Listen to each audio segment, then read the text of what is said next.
ലോകത്തിൽ തന്നെ ഏറ്റവും ഹയസ്റ്റ് മെട്രോ സ്റ്റേഷൻ വരാൻ പോവുകയാണ്, അതും ദുബായിൽ.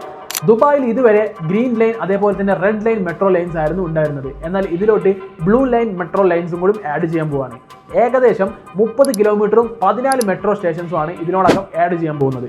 ഇതിൻ്റെ ഏറ്റവും വലിയ സ്പെഷ്യാലിറ്റി എന്ന് പറയുന്നത് ലോകത്തിലെ തന്നെ ഏറ്റവും ഉയർച്ചയിലുള്ള മെട്രോ സ്റ്റേഷനാണ് ഈ ഒരു ബ്ലൂ ലൈനിൽ അവർ കൊണ്ടുവരാൻ പോകുന്നത്, അതും ദുബായ് ക്രീക്ക് ഹാർബറിൽ.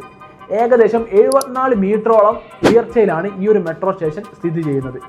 ഇത് ഡിസൈൻ ചെയ്തിരിക്കുന്നത് മറ്റാരുമല്ല, നമ്മുടെ ബുർജ് ഖലീഫ ഡിസൈൻ ചെയ്ത അതേ ആർക്കിടെക്ചേഴ്സ് തന്നെയാണ് ഇതും ഡിസൈൻ ചെയ്യുന്നത്. സോ ദുബായ് റിയൽ എസ്റ്റേറ്റിൽ ഇൻവെസ്റ്റ് ചെയ്ത എല്ലാവർക്കും ഒരു ഹാപ്പി ന്യൂസ് ആണ്. കാരണം ഈ ഒരു ബ്ലൂ ലൈൻ മെട്രോ സ്റ്റേഷൻ വരുന്ന എല്ലാ ഏരിയാസിലും പ്രൈസ് അത്യാവശ്യം അപ്രീഷിയേറ്റ് ആയിട്ടുണ്ട്. ഞാൻ എപ്പോഴും പറയുന്നത് പോലെ തന്നെ ദുബായിലെ ഫ്യൂച്ചർ ഡെവലപ്മെന്റ്സ് അതുപോലെ തന്നെ 2040 വിഷൻ ഇതൊക്കെ നോക്കിയിട്ട് നമ്മളൊരു ലൊക്കേഷൻ സെലക്ട് ചെയ്താൽ നമുക്ക് അതിൻ്റെതായ ഗുണവും ഭാവിയിലുണ്ടാവും. സോ ഇനിയും ദുബായിൽ ഏറ്റവും സ്യൂട്ടബിൾ ആയിട്ട് നിങ്ങൾക്ക് ഏത് ലൊക്കേഷനിലാണ് ഇൻവെസ്റ്റ് ചെയ്യേണ്ടതെന്ന് അറിയാൻ ഈ ഒരു നമ്പറിൽ നിങ്ങൾക്ക് കോൺടാക്ട് ചെയ്യാം, നമുക്ക് സംസാരിക്കാം.